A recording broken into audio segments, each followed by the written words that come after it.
parlons de nos recos, ou pas recos d'ailleurs, hein, puisque cette petite section, c'est histoire de vous dire ce qu'on a regardé, ce qu'on a joué en ce moment, et est-ce qu'on vous le recommande ou pas. Tu vas nous parler notamment de Ninja Turtles and Teenage Years, dont tu nous as parlé tout à l'heure dans ton point box-office. Et oui, le film produit par Seth Rogen, le film d'animation, donc qui cartonne, comme je l'ai dit, actuellement au cinéma. Je suis allé le voir, et je n'ai pas vraiment aimé. Voilà, donc ce n'est pas une reco, c'est une anti-reco, mais je suis le seul apparemment dans mon entourage à pas vraiment avoir aimé. En fait, tu veux dire que t'es un peu un grincheux là? Ouais, je suis un grincheux, je suis comme ça moi. Mais non, je sais pas, il y a un truc en fait où je m'attendais à un humour plus fin que ça.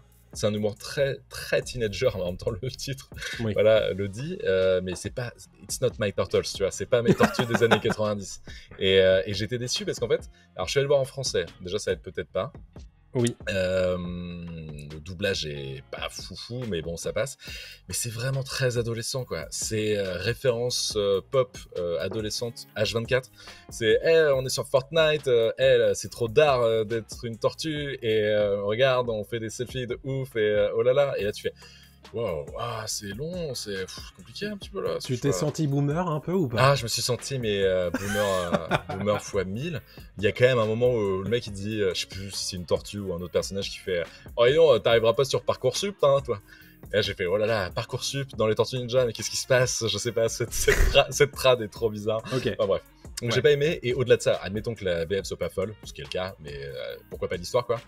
L'histoire est pas non plus incroyable, c'est je trouve très facile comme histoire, tout évidemment de frères qui est touchante un peu, parce que voilà, c'est les Tortues Ninja qui peuvent pas sortir des égouts parce que Splinter ne veut pas les faire sortir en fait des égouts, mais c'est très redondant, c'est très long pour ce que ça raconte, c'est vraiment toujours la même chose, tu vois exactement où ça va aller, t'as jamais de surprise.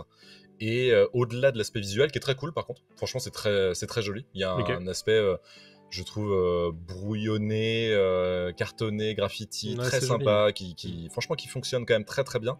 Mais bon, il passe juste après la folie qui était Cross the Spider-Verse, ou même Into the Spider-Verse, sans prendre de Cross qui était plus récent.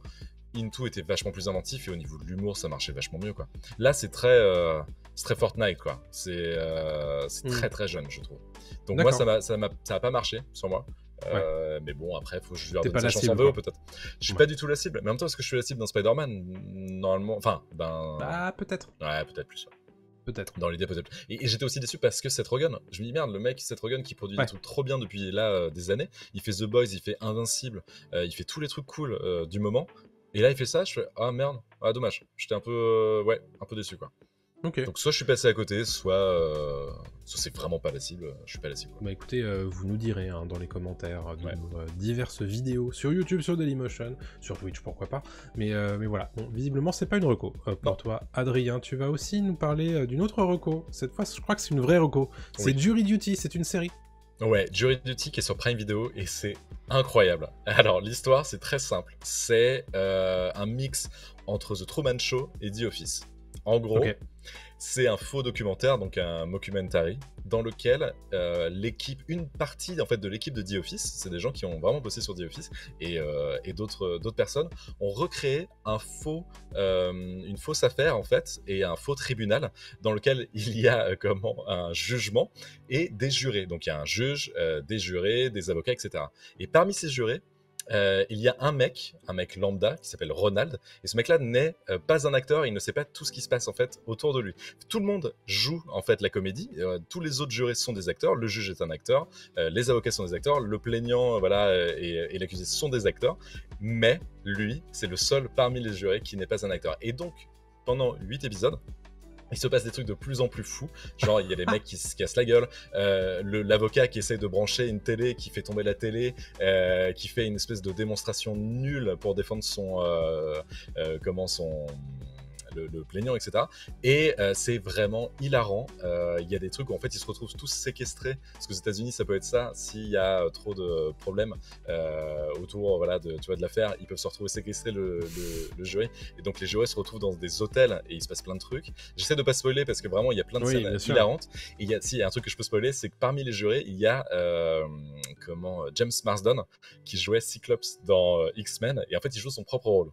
Parce qu'on se dit, attends, le mec va le reconnaître. Et en fait, dès le premier épisode, le mec s'assied à côté de lui et il lui fait, mais je vous connais et tout. Il fait ah, non, je sais pas et tout. Il fait ah, ok. Et là, t'as une meuf qui vient le voir, une actrice. Il fait ah, mais vous êtes pas dans X-Men et tout. Il fait ah, si, c'est moi et tout, voilà. Et donc, le mec discute avec lui. Et sauf qu'au bout d'un moment, ça se révèle être un vrai connard, un immonde personnage qui fait exprès de ramener des paparazzis, qui veut pas dormir à l'hôtel avec les gens, qui veut pas partager plein de trucs. C'est incroyable. Ces gens, vraiment, c'est du génie. Et des fois, t'as l'impression d'être dans The Office, mais avec une vraie personne. Et je trouve ça rajoute une dimension supplémentaire à la comédie, quoi. Ça a l'air génial. C'est incroyable, c'est vraiment incroyable. Et je le résume, je pense, pas bien, mais c'est vraiment incroyable. C'est un peu mon incroyable fiancé. Financier. Financier, oui. Je peux pas aller au Yémen. Hein. Tu as faim, c'est ça, c'est l'analyse financière. Mon incroyable fiancé, mais façon devoir de jurer aux États-Unis. C'est devoir de jurer, ouais. Mais c'est vraiment Truman Show. Le mec ne sait pas qu'il est. Voilà, il y a plein de caméras cachées partout. C'est génial. C'est une caméra cachée géante, en fait. Et la révélation, parce que je spoil pas, il y a forcément la révélation. Bien sûr. Et en fait, à un moment, on se dit, ouais, le mec, il apprend tout ça, ça doit être super dur à prendre en compte après tout ce qui s'est passé, quoi. Mais et le mec, c'est ça, on pourrait se dire, il devrait péter un câble. Il devrait se dire, mais qu'est-ce que c'est con, j'en peux plus. Bah, vas-y, c'est une farce, quoi. Et en fait, c'est le mec le plus gentil du monde. Il le pousse vraiment des fois un peu loin. Et le mec, en fait, a une conscience et a des principes, ce qui fait qu'il est super cool avec les gens. Il fait, non, mais bon, t'es bizarre, mais t'inquiète pas, la vie c'est comme ça. Enfin, je vais te dire que voilà, tu vois. Et tu fais, mais c'est. Je suis en train de me dire qu'en fait, à la fin du tournage, quand il lui révèle que tout ça c'était du fake, le mec peut tout à fait dire bah non, désolé, mais j'ai pas envie d'être là-dedans. Ouais, et au final, derrière, ils ont pas de série, les gens, quoi. Bien sûr, ouais. Wow. Mais oui, non, mais c'est un risque, c'est vraiment un risque, quoi. Je sais pas comment ils l'ont sélectionné, c'est sûr et certain par contre que c'est un vrai mec, mais enfin que c'est pas un acteur. Oui. Mais ouais, matez-le, foncez, c'est incroyable. C'est ouf. Ok, ça donne trop envie. C'est disponible où? Sur Prime Video. Il y a combien Prime d'épisodes Video, 8. Ok. Et Prime Video qui a pas fait de promo dessus, alors c'est un carton aux États-Unis. C'est le truc le plus drôle que j'ai vu ces derniers mois, donc ouais, foncez, quoi. Ok, ça s'appelle Jury Duty. Très bien. Bah écoute, super. Ça donne. Profession jurée en français, c'est nul comme nom. Mais... Ok.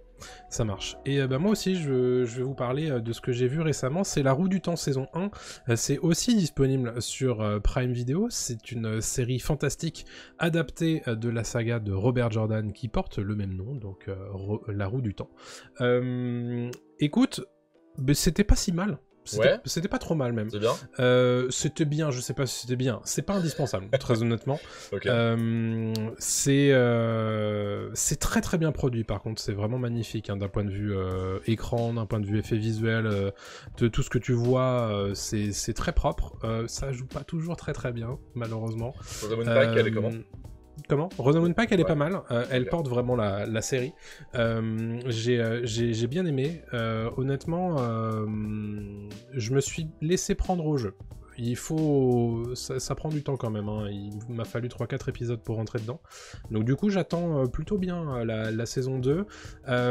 Pour le pitch vite fait, ça c'est un peu très classique du côté fantasy, mais il y a une prophétie qui dit qu'il y a une personne toutes les 3000 ans qui peut te permettre de tuer le grand seigneur des ténèbres, grosso modo. Mais peut-être que cette personne-là, elle peut aussi l'aider.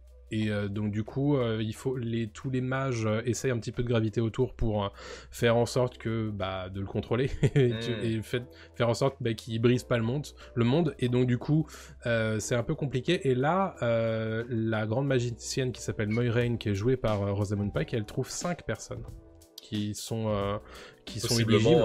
D'accord. Et donc du coup, se passent des choses. Est-ce qu'il y en a certains qui vont rejoindre ou pas le Seigneur des Ténèbres? Est-ce qu'il y en a d'autres qui vont réussir ou pas? C'est parfois c'est un peu philosophique. Ça peut être très violent d'ailleurs. Par moments, au début, je me suis dit ouais, c'est un petit peu le Seigneur des Anneaux, mais gentillet quoi. Mais en fait, oui non, ça y va fort parfois sur la violence. Donc c'est pas du Game of Thrones, très honnêtement. C'est pas du House of Dragon, ça vaut pas cette qualité d'écriture. Par contre, ça se regarde plutôt bien, honnêtement. Par rapport à The Witcher, genre c'est mieux que The Witcher. Ok. Parce que moi je suis pas très très fan de The Witcher, notamment la saison 2 et la saison 3. Donc je préfère honnêtement cet univers-là. Après j'attends de voir, moi j'ai pas lu La Roue du Temps, donc peut-être que les fans détestent parce que c'est mal adapté, mais honnêtement en néophyte pur ça se regarde plutôt bien. C'est 8 épisodes d'à peu près 1 heure, Ça se regarde pas mal, et moi je vais regarder la saison 2, et puis je vous dirai si ça vaut le coup, si ça se développe mieux par la suite ou pas. Ils ont d'ores et déjà annoncé une saison 3, hein. Donc Prime Video, ils y croient pas mal à ce truc-là. Donc honnêtement, assez intéressant. C'est pas mal. Je vous dis pas que c'est une reco foncée, mais si vous êtes friand ce genre ce genre en fait de fantasy, pourquoi pas se laisser aller à tester. Ok, ça marche. Non, bah pourquoi pas. J'avoue que là, je pense que je vais me le mettre de côté, mais pas pour tout de suite. Mais ouais, bien. Je comprends tout à fait. J'avoue que j'irais juste pour Rosamund Pike. Ouais, Rosamund Pike qui est vraiment pas mal pour le coup, et qui est vraiment la figure centrale de la série pour l'instant. Donc vraiment, c'est vrai que Rosamund Pike, on la voit plus trop récemment, donc pourquoi pas. Donc voilà, c'est la fin de Pop News pour cette semaine. On se donne rendez-vous évidemment la semaine prochaine désormais, puisque nous sommes passés en hebdomadaire. Vous le savez désormais, tous les lundis à 20h30, nous sommes sur Twitch, twitch.tv/P0PNEWS. Nous sommes aussi en différé sur toutes vos plateformes de podcast habituelles. N'oubliez pas les étoiles, les abonnements, les partages à vos proches, vos amis qui ont envie de suivre un petit peu l'actualité pop culturelle, et bien voilà, sûr. Pop News est là. On est là pour vous, les gars. Et évidemment, nous sommes aussi disponibles sur YouTube, sur Dailymotion. Tout ça aussi, on va vous le rappeler, mais on produit parfois des vidéos qui sont exclusives à YouTube et Dailymotion. On en a une qui est sortie hier, donc dimanche, pour les gens qui sont en différé, sur The Last of Us, où Adrien nous a fait le point sur la saison 2 de The Last of Us, tout ce qu'on connaît. Donc n'hésitez pas à bien vous abonner sur ces deux chaînes-là, puisque c'est des choses que vous entendrez pas dans vos flux de podcast. Est-ce que j'ai tout dit? N'oubliez pas X, n'oubliez pas Instagram, Facebook et TikTok. Tout ça évidemment, c'est pour les formats verticaux, les extraits. Exactement, parce qu'on fait des shorts aussi, et ils sont diffusés tous les jours sur TikTok. Il y en a beaucoup sur Instagram et sur X de temps en temps. Voilà. N'hésitez pas à vous abonner. Je pense que tu as tout dit. Super, c'est parfait. Super. On va remercier évidemment, un grand merci à tous les gens qui étaient dans le chat pour notre lancement sur Twitch. Ouais. Merci à tous pour les follow, ça fait super plaisir, et pour vos petits commentaires, et puis si le cœur vous en dit, on discute un petit peu après la fin de l'enregistrement. Allez, à très bientôt tout le monde pour le podcast et pour les vidéos, et puis à la semaine prochaine en réalité. Et oui, à la semaine prochaine, salut à tous. Salut tout le monde.